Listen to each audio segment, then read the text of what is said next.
I want to talk about a drug we haven't hardly mentioned at all yet, which is pomalidomide. And Dr. Zonder, what do you think about pomalidomide, and where should we be using this, and what is it? Well, pomalidomide is the third in the family of immunomodulatory drugs, very similar in some respects to lenalidomide.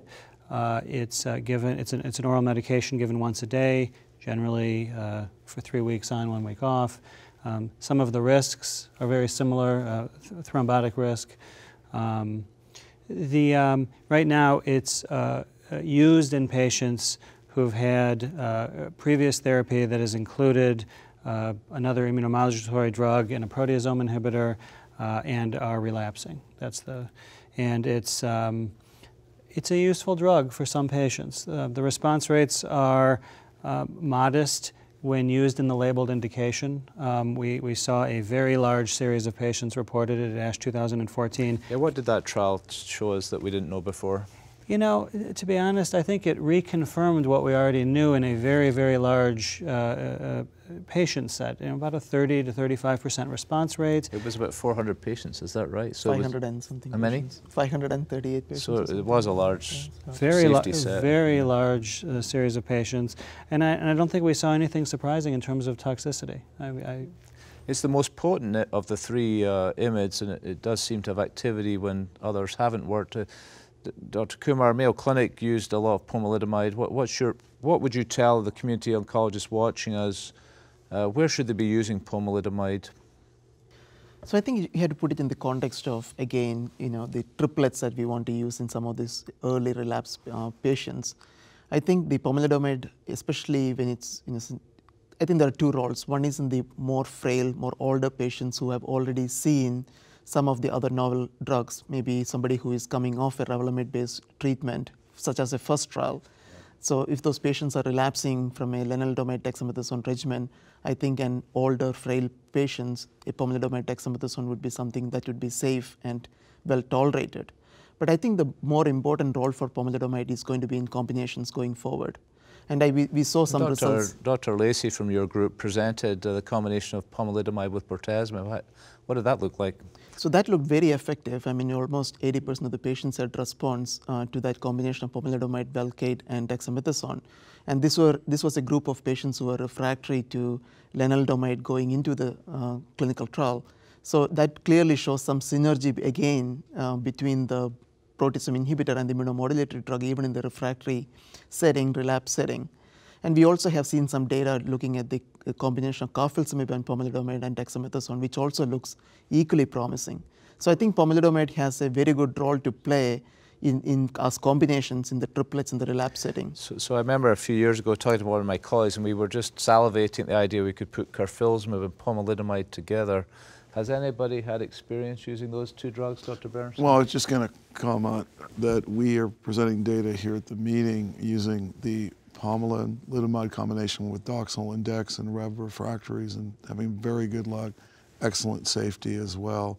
So we're really keen on that combination. We're starting a trial to do what we did with carfilzomib for Velcade failures to show that we can really overcome refractoriness to Rev with POM and a variety of combinations. That trial will initiate the next week. So another possible combination. Anybody using carfilzomib, pomalidomide together? Dr. Lonial, how's your experience with that? It's, we were part of Jatin Shah's trial that looked at that combination, and what really struck us is we put our highest risk patients who had progressed on RVD maintenance that we talked about earlier, and almost all of them responded, and it's been a very durable response as well, so it's really quite striking. Let's talk about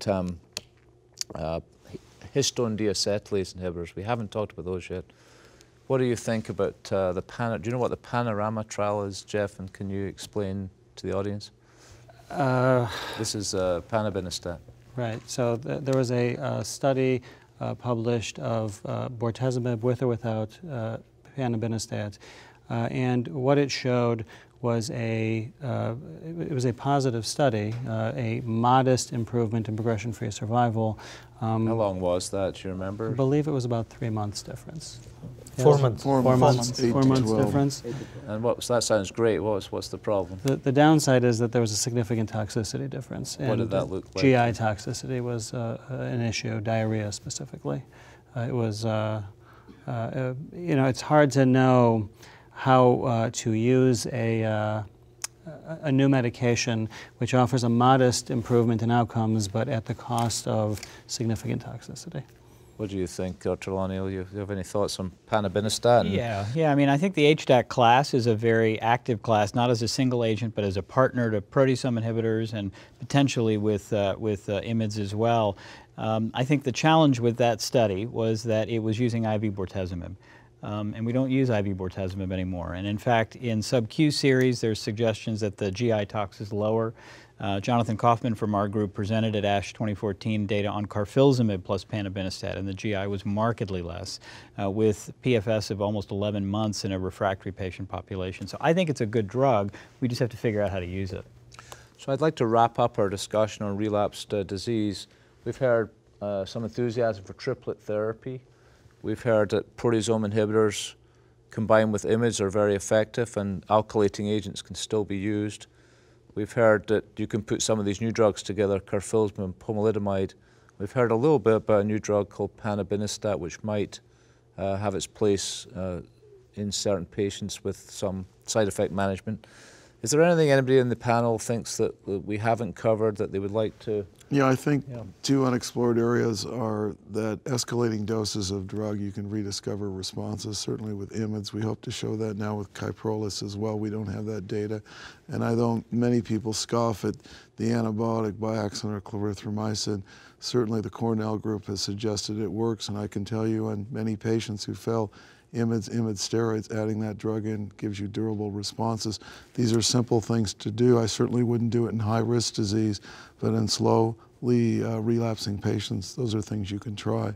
Jim, I will give you the last word actually, because one thing we didn't mention about carfilzomib is it is a little bit inconvenient. You have to give it twice a week, and you've done a big study using carfilzomib once a week. Can you tell us a little bit about that and where we're at with that?